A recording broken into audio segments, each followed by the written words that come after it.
Ok, nuevamente buenos días a todos. Pues vamos a iniciar ya nuestra clase del día de hoy, de esta segunda semana en la materia de administración de pequeñas y medianas empresas. Eh, Empezaremos por un poquito del repaso, ¿no? Referente a lo que vimos la semana pasada y que tiene que ver con el concepto de qué es una empresa. Lo mencionábamos la semana pasada que ustedes como administradores, ¿cuál es su función como administradores de empresa? ¿Se acuerdan cuál es su objetivo?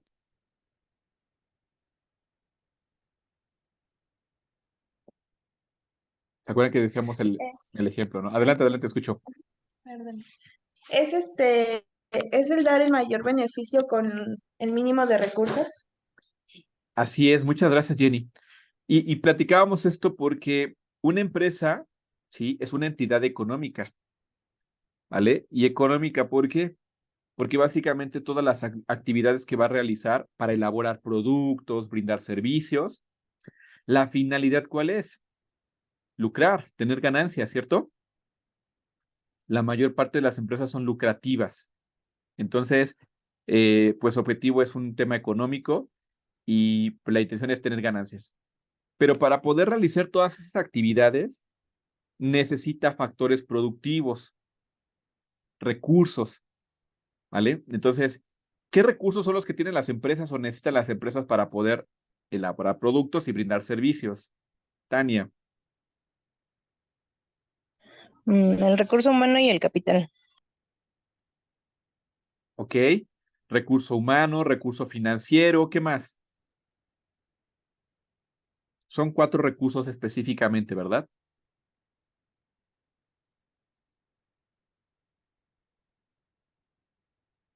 ¿No? Ya dijeron uno, Materia recurso prima. materia prima, exactamente. ¿Y qué más? ¿Qué se necesita para poder transformar las cosas? Adelante. Tecnología. Muy bien, gracias, Jenny. Lo tecnológico, ¿sale? Entonces, todos esos recursos, ustedes como administradores deben sacar el mayor provecho de ellos para poder generar estos productos o servicios, ¿sale? Porque una empresa entonces vive a través de eso.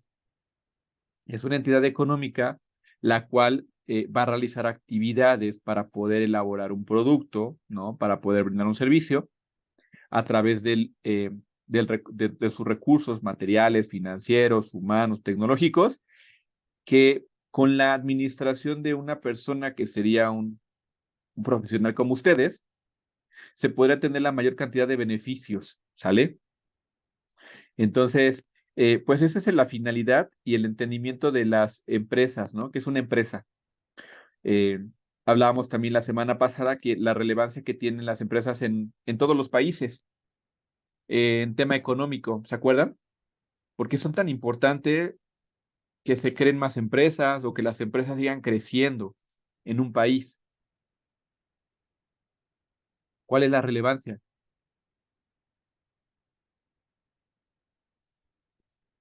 Y por lo que nosotros como administradores tenemos trabajo, ¿eh?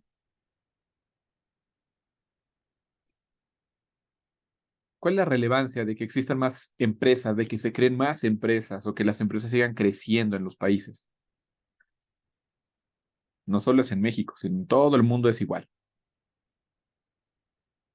Para que haya más Eh, empleo. Muchas gracias. Un punto importante es lo que acaban de decir, ¿verdad? El empleo. Hoy el modelo económico que más eh, globalizado, ¿no? Si lo pudiéramos llamar de esta manera, tenemos en el mundo es el capitalismo, ¿no? Y entonces se requiere, ¿sale? Se requiere, sí, tener mucho más empresas para poder generar empleos para las personas tengan ingresos, esos ingresos que vayan a tener sean suficientes para poder eh, solventar todos sus gastos de consumo y para tener incluso el ahorro, ¿no? Inversiones que los bancos gestionen y a través de esas inversiones se sigan creciendo más empresas o las mismas empresas puedan tener más crecimiento para generar más empleo. Y ese es un círculo, ¿no? Que de esta manera funciona. Eh, en un país que no hay crecimiento, no hay una producción, es un país que no tiene eh, un funcionamiento económico viable o estable, como hoy ha pasado en muchos países de Sudamérica, ¿sale? Lo platicábamos la semana pasada, pero bueno, son temas económicos. Al final, si se dan cuenta, el punto clave es que las empresas son muy relevantes para cualquier país, ¿sale? Y en ellas se necesitan administradores como ustedes, ¿ok? Que puedan dar la mayor cantidad de beneficios, es decir, ganancias prácticamente, a través de los recursos que vas a utilizar, optimizarlos al 100% y con esto pues lograr el objetivo de cada empresa. Dentro de la historia que vimos la semana pasada es que se remonta en 4 etapas, en particular las vimos la semana pasada. Una en el feudalismo, otra el capitalismo mercantil, capitalismo industrial y el capitalismo financiero. Hoy, como lo que estamos platicando ya en temas más económicos, ¿no? Pero bueno, que de hecho ya prácticamente como lo vivimos hoy en día en esta última etapa, en donde ya hay una globalización, pues entonces, ¿eso qué quiere decir? Que prácticamente tenemos apertura a nuestro país para que pueda venir inversión extranjera, generar empleos, ¿no? Otras empresas que aquí vengan a instalarse, pero bueno, que también es importante tener regulaciones por parte del gobierno, ¿ok? Que hoy vamos a ver un poquito más de este detalle también de la industrialización que ha surgido aquí en México. Pero bueno, de manera general ese es el resumen de lo que vimos la semana pasada. También ya se acaba de conectar Irene. Irene, buenos días, bienvenida a la clase. Buen día, maestro, buen día. Ok, ahorita solamente estamos haciendo un repaso de lo que vimos la semana pasada, ¿de acuerdo? Ok, maestro. Bien, entonces, pues ahí está, ¿eh? La verdad es que es muy importante el que ustedes como administradores tengan claro la relevancia de su formación como administradores, porque en particular ustedes eh, pueden estar o ya están trabajando hoy en el sector privado. Normalmente en el sector público es un poco más complejo, a menos que tengas una carrera política o allegados o por palancas, porque así se maneja hoy y es una forma diferente. Normalmente la mayor parte de las empresas privadas es lo que más existe claro y donde normalmente ustedes tendrían que estar laborando. O la otra situación. Cristian, buenos días. Por favor, me ayudas con tu micrófono. Te pone mute, ¿eh? Listo. Les comentaba entonces que lo relevante de ustedes, de su formación, es que pueden estar en estas empresas privadas. En las públicas, como les decía, es un poquito más complejo, pero también pueden crear ustedes su propia empresa, su propio negocio. De hecho, en toda la formación que van a llevar en esta carrera, van a haber otras materias en donde también ustedes, si quieren impulsar un propio negocio, ser los dueños de su negocio, de su empresa, sepan cómo hacer, ¿no? Entonces, porque al final la relevancia que tiene es muchísima para cualquier país, ¿ok? Por lo que ya platicamos hace un momento. Ahora, para la semana 2 de esta materia, lo que vamos a ver es algo que les dejé de tarea, ¿recuerdan? ¿Cómo surgió la industrialización en México? Y entonces hoy vamos a ver esta parte histórica, ¿no? Esta relevancia de cómo ha ido evolucionando la industrialización en México. Recordemos que en la historia, ¿cuándo se empezó la industrialización a nivel mundial? ¿A partir de qué época, se acuerdan? Que fue con la invención de máquinas.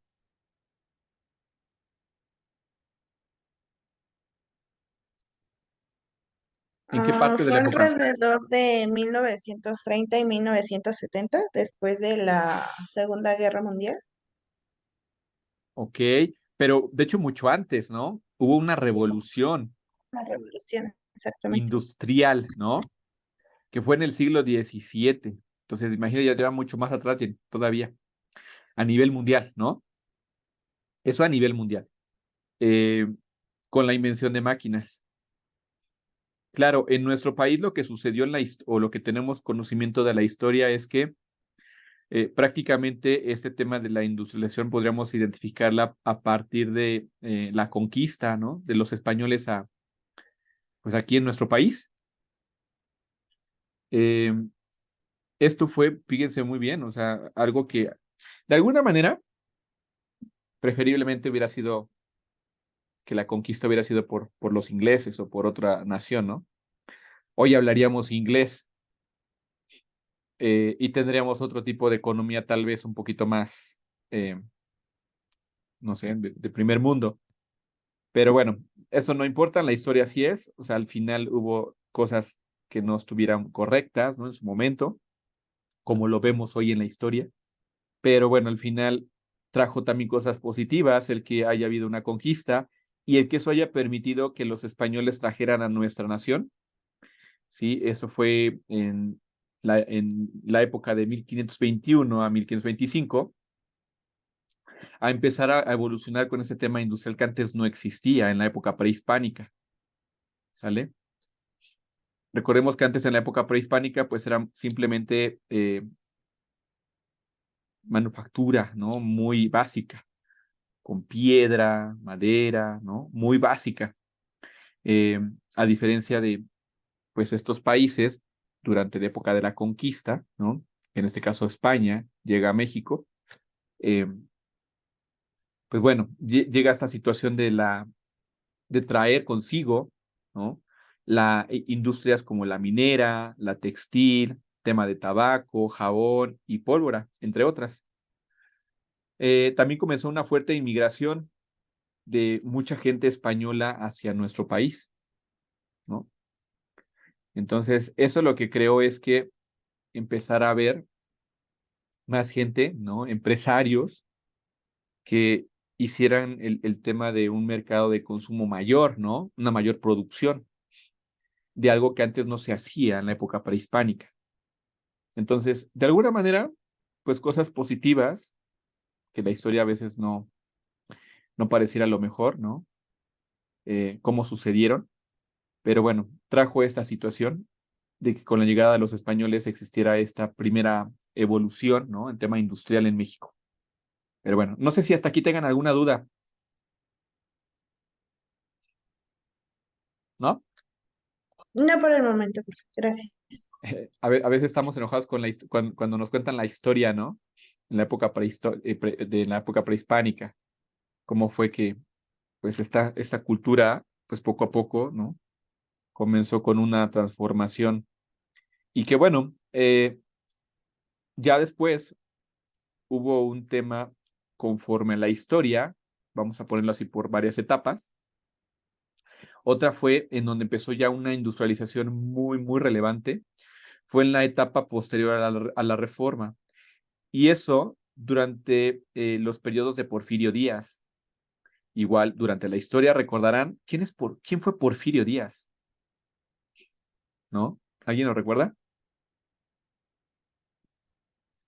Sabemos que fue un presidente de México, claro, ¿no? Pero ¿cuál es lo relevante de la historia de este personaje?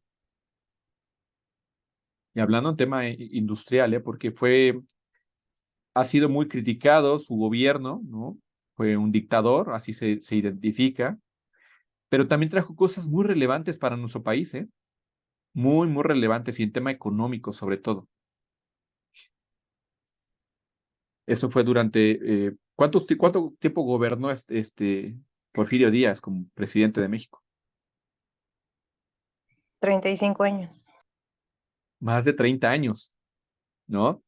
Entonces, eh, pues sí, fue una dictadura prácticamente lo que se rigió en su gobierno, pero también hubo cosas relevantes durante ese periodo, que alrededor de 1890 se dio una de las etapas más importantes en el país en el impulso para la actividad económica. Incluso que dio mucha visibilidad, ¿no? A lo mejor ya lo consideran también muy malichista, ¿no? Porque le gustaba o era como de esos de idea de traer como algo o copiar algo, o traer algo de otros países, ¿no? Modernizar, ¿no? Entonces, de ahí por eso empieza pues este tema de eh, la parte ferroviaria, ¿no? Trajo el ferrocarril, impulsó muchas cosas en tema de exportación y producción de, por ejemplo, el enequén, café, cacao, hule y chicle. Las condiciones para la llegada del capital extranjero se dieron mediante facilidades por sus relaciones, ¿no?, con otros países, otorgadas a empresarios, por ejemplo, en Estados Unidos, Francia, Inglaterra y Alemania, lo que hizo, ¿no?, que de alguna manera existiera una facilidad de poder traer inversión extranjera a nuestro país y con esto impulsar la economía, ¿sale?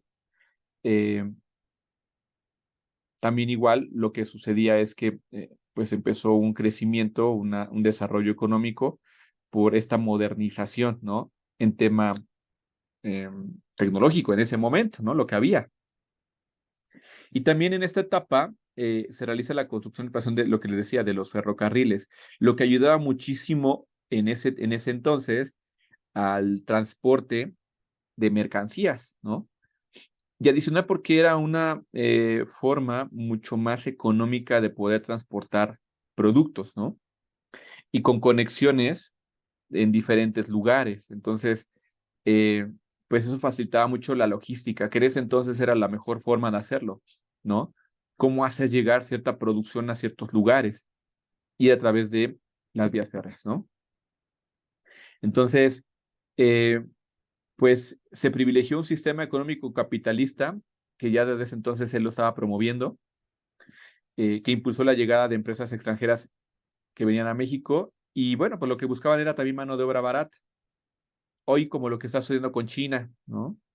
Igual muchas empresas están produciendo con una mano de obra muy barata. Pero bueno, al final lo que hizo es que, como lo comentamos en un principio, este modelo capitalista lo que busca es que generen empresas que te den empleo, con el empleo tengas ingresos, con los ingresos puedas tener un consumo, una inversión, un ahorro que te permita seguir trabajando y produciendo más, dando más productos, servicios y con esto seguir creciendo, ¿no? Económicamente hablando. Pero bueno, entonces, pues bueno, al final de cuentas, la historia nos cuenta un poquito de las cosas negativas que hubo en el gobierno de Porfirio Díaz, pero pues también las cosas relevantes hay que resaltarlas, como estas.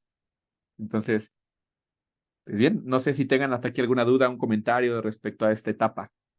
Es interesante, ¿eh? A veces la historia cuando la leemos en libros como que no tiene mucho impacto, pero cuando vemos más el fondo, ¿no? Y cómo eso ha ayudado a entender lo que hoy vivimos como nación, te hace mucho sentido a cosas relevantes y que siempre hay cosas rescatables que sacar de ciertos mandatarios, ¿no? O de ciertas cosas que han pasado en la historia. Pero bueno, dudas, comentarios, recuerden, si a lo mejor por alguna razón ahorita no pueden abrir su micrófono, pueden escribir en el chat y también los voy leyendo, ¿eh? ¿No? ¿Ok? Si no hay dudas, bueno, continuamos, ¿sale? Hasta ahí les decía, creo que esta parte de la etapa del porfiriato, ¿no?, fue la etapa más relevante de la industrialización en nuestro país, ¿no? Ahí fue donde partió todo. Después, ya prácticamente con esta salida, ¿no?, del mandato de Porfirio Díaz, llega un auge en sistema eléctrico, ¿sale? Durante esta etapa, ¿me ayudan a leer esta parte, por favor? Vamos a leer el primer párrafo. Irene, ¿me puedes ayudar con esta primera parte a leerla?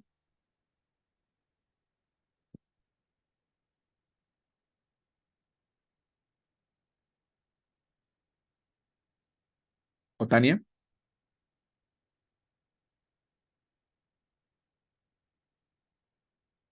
¿Sí me escuchan?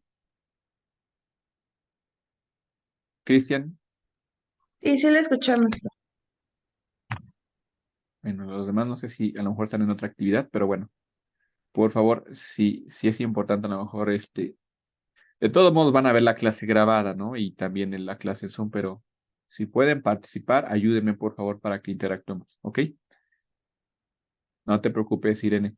Pero bueno, escuchemos. ¿Alguien me ayuda con esa lectura, por favor? Sí. Auge del sistema eléctrico. Durante esta época, la generación de energía eléctrica en el país empezó una etapa de consolidación importante. En San Luis Potosí se implementó el primer sistema de alumbrado en 1877. En Sinaloa se construyó la primera planta de energía eléctrica en marzo de 1883. La Ciudad de México inició también su sistema de alumbrado público y finalmente, en el mismo año, en Guadalajara y San Luis Potosí, también se realizaron las instalaciones eléctricas públicas. Muchas gracias, Jenny. Eh, ¿qué relevancia tiene el auge del sistema eléctrico, no? Si necesitábamos maquinaria, si necesitábamos cierta tecnología, ¿cómo funciona hoy en día esto? ¿A través de qué? Y de ahí viene la relevancia, ¿no? De por qué el sistema eléctrico fue fundamental para seguir impulsando más la industrialización en nuestro país. ¿Cómo funciona, no? ¿A través de qué? ¿Cómo está en funcionamiento las máquinas? Toda base de luz. Necesitan electricidad, ¿cierto? Entonces, el que se tenga un sistema eléctrico ya mucho más robusto, eso permitía poder seguir impulsando o utilizar maquinaria, ¿no? A diferencia que puedas o que tú quisieras poner, ¿no? Como hoy, poniendo un poquito el contexto del día de hoy, ¿no? Queremos utilizar internet, plataformas, aplicaciones, bla, bla, y te vas a un lugar donde no tiene la infraestructura, donde te llegue la cobertura de esa señal, ¿no? Entonces, ¿de qué sirve, no? Poner un negocio o impulsar tecnología en donde no tienes el recurso para poderlo utilizar? No sé si me explico, ¿sí? Que quieras a lo mejor poner un negocio en donde se requiera, ¿sale? Que utilice cierta tecnología en donde necesites internet, necesites una cobertura de telefonía y por la zona en la que te encuentras no existe esa infraestructura. Pues entonces eso limitaba mucho el trabajo. Al haber este tema que en donde mayormente se utilizaba el tema eléctrico para poder funcionar toda la parte de tecnología, maquinaria, etcétera, para poder trabajar, pues eso fundamentó mucho el poder seguir creciendo en tema industrial, ¿sale? Ok, vamos con la siguiente parte del otro párrafo, el segundo párrafo. ¿Alguien más que me quiera ayudar a leer? Adicional a Jenny. Cristian, Buenos días, maestro. buenos días.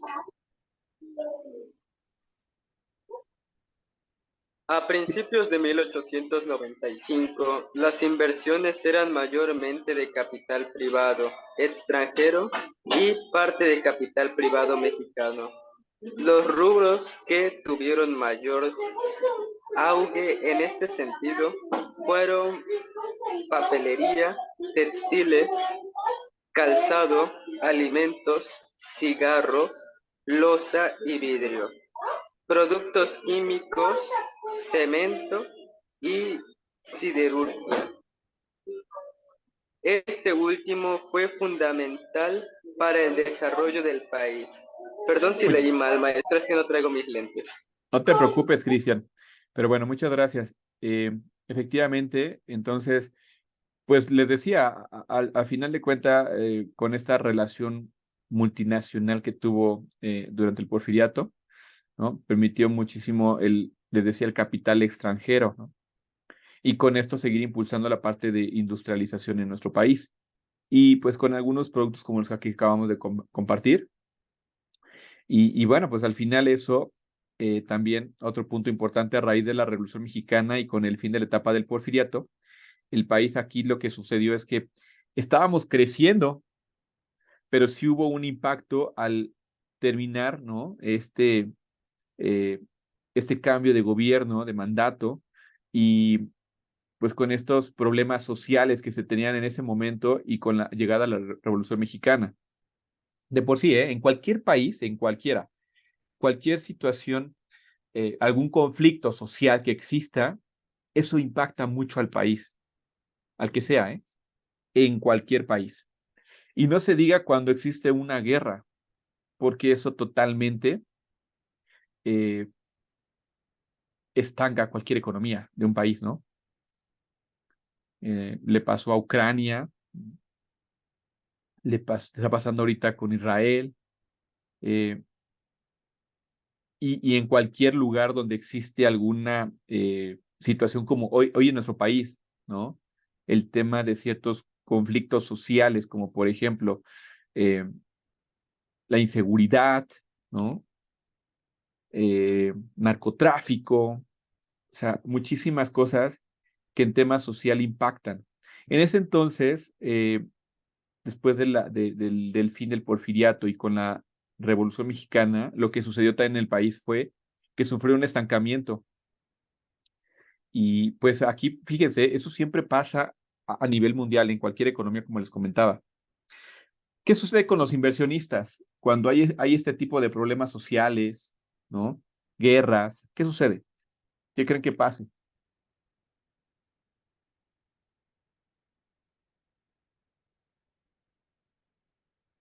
Si ustedes fueran los empresarios, los inversionistas que tienen sus negocios en esos tipos de países, ¿qué harían?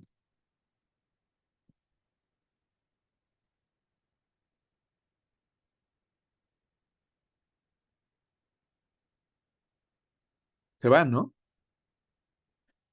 Entonces, al irse, lo que sucede es que toda tu inversión, pues para la producción, para la industrialización. En ese momento fue una etapa muy complicada, porque siempre les decía, siempre que exista un conflicto social, ¿no? El que sea, en un país, eso va a impactar mucho, porque hoy, como les comentaba, nos regimos bajo un capitalismo, pues ya el que casi en la mayor parte del mundo existe, ¿no? Un modelo capitalista muy claro, en donde hay esa apertura de una globalización, apertura de mercados, y que entonces, pues lo que sucede es que los inversionistas, al estar temerosos, ¿no? De este tipo de conflictos, se llevan sus inversiones, paran la producción, ¿sale? Entonces, por eso es tan relevante que en un gobierno siempre exista un control con temas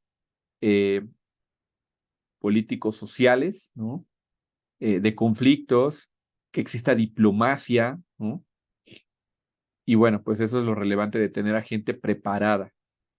Eh, pero bueno, esos son otros temas más específicos de política, pero que también tienen relevancia en las empresas. Eso sí es fundamental, fundamental. Eh, Todas las decisiones que toma el gobierno impactan mucho a las empresas en las que ustedes van a trabajar o en las que ustedes también tendrían injerencia si pusieran sus empresas, las crearan ustedes, ¿no? Entonces, por eso es tan importante conocer como este tipo de detalles de qué es lo que te puede ayudar o qué es lo que te podría frenar en algún momento. Y bueno, ya nos quedan menos de 10 minutos, vamos a apurarnos un poquito con la siguiente etapa, la época post-revolucionaria.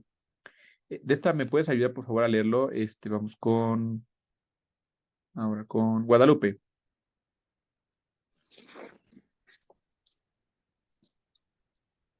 Durante el gobierno del general Plutarco Elías Calles, la política agraria sufrió transformaciones más profundas y se decreta la ley sobre la repartición de tierras ejidales. En este periodo, la industria no experimentó un crecimiento importante por las políticas populistas. Hacia finales del periodo del presidente Lázaro Cárdenas, 1940, se crearon las bases para tener la infraestructura necesaria, lo que dio viabilidad a las zonas de producción agrícola con infraestructura carretera y dando mayor conectividad hacia los centros de consumo. Muchas gracias, Guadalupe. Sí, en esta época postrevolucionaria ayudó muchísimo a través del mandato del presidente Lázaro Cárdenas en ese entonces, e incluso con la expropiación petrolera, ¿no? Porque tomando referencia, ¿por qué es tan importante el petróleo en el mundo, eh? No solo en México, en todo el mundo. ¿Por qué es tan relevante?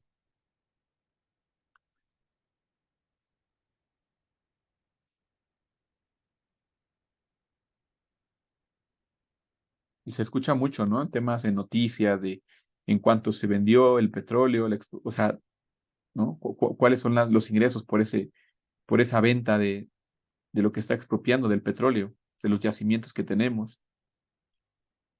Los países, bueno, el país donde existen los mayores, ¿no? O las mayores riquezas en Medio Oriente, ¿no?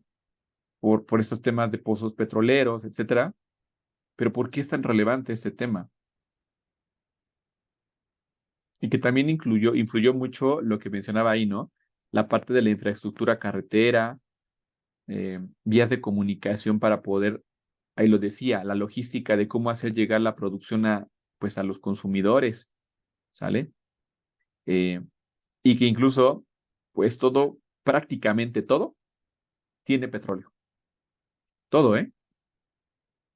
Porque todos los plásticos se hacen con el petróleo.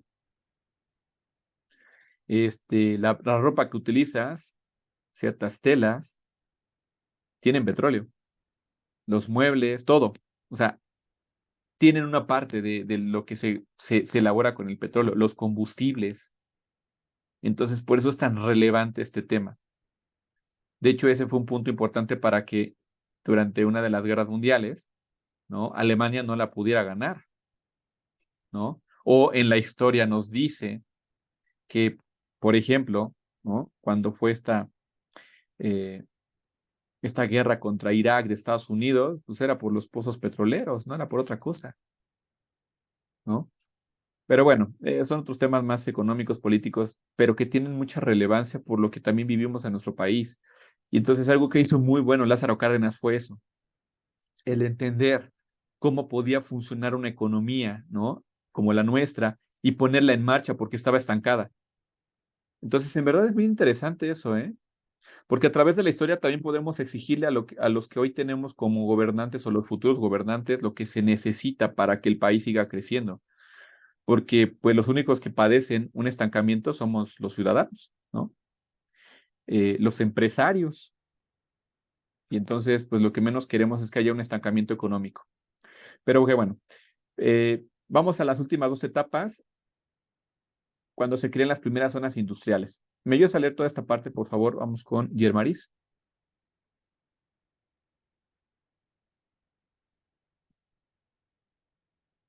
Si no, Abidaí, por favor, ¿me ayudas?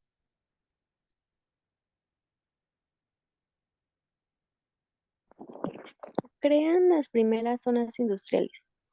A raíz de la Segunda Guerra Mundial se sustituyen las importaciones para dar paso a la producción de bienes manufacturados nacionalmente. Este es el detonante histórico para la creación de las zonas industriales. Estas se establecieron principalmente en ciudades densamente pobladas, dada que la producción que generaba estaba íntimamente ligada con el consumo interno y en consecuencia cerca de los propios mercados. El proceso de industrialización se consolida a fines de la década de 1950 y principios de 1960, pero fue durante el periodo de años 1959 a 1964 que se brinda un impulso importante al sector industrial. Las fábricas instaladas se incrementarán en niveles de hasta el 52%, lo que trajo como consecuencia la primera planeación urbanística para el asentamiento de los primeros polos de desarrollo industrial. Muchas gracias. Sí, efectivamente. Pues bueno, a raíz de esa Segunda Guerra Mundial, como les comentaba, bueno, lo que sucedió es que se aprovechó muchísimo los recursos que se necesitaban, sobre todo para Estados Unidos, ¿no? Entonces la producción de nosotros creció bastante. Eh, y entonces eso permitió también tener un crecimiento, nuevamente un desarrollo. Lo importante también de todo esto es que se impulsó al sector industrial, se instalaron ya zonas mucho más específicas para poder hacer llegar la producción a ciertos países, y pues eso trajo muchísimo la planeación urbanística, ¿no? Es decir, ya no ser tan rural, ¿no? Toda la zona, sino más urbana para poder tener sectores industriales, como hoy los ven ustedes pues en domicilios cercanos a donde viven ustedes, ¿no? Hay zonas muy específicas donde está una zona industrial, no sé si las han visto, en diferentes partes del país, y se nota muy claramente. Pero eso es a raíz de cómo se pudo tener esa claridad de en qué partes, qué zonas son las más recomendables para poder tener puntos de acceso a los consumidores, para poder también tener o abastecerse de insumos por parte de proveedores, etcétera. Pero bueno, ya nos queda nada más un minutito de esta etapa industrial. Hoy, con la llegada de pues esta globalización, y a partir de la década de los 80, ¿no? En 1980, se empezaron a abrir estos parques industriales, donde es lo que hoy prevalece. Les decía, hay parques industriales muy específicos en todo el país, porque les brindan esa oportunidad de poder hacer llegar la producción o servicios a los consumidores, y donde pueden allegarse muchísimo y abastecerse de sus proveedores, ¿no? Con todos los insumos necesarios, o de la mano de obra que se requiere. Pues también con esta llegada de la apertura de mercados y nuevas empresas, también ocurre una inversión mucho más grande. Y entonces, pues hoy lo que tenemos como relevante en México es que México es quien tiene mayor tratado de libre comercio con muchos países, prácticamente con más de 45 países. Lo importante de esto es que en los tratados de libre comercio, pues son acuerdos diplomáticos, son de mano, no son de algo legal, por así decirlo, pero que de alguna manera permiten tener esa relación con otros mercados, con otros países, y seguir creciendo como economía. Lo malo es que dependerá de la inteligencia, del mandato que se tenga para poder sacar mayor provecho, y no al revés, ¿sale?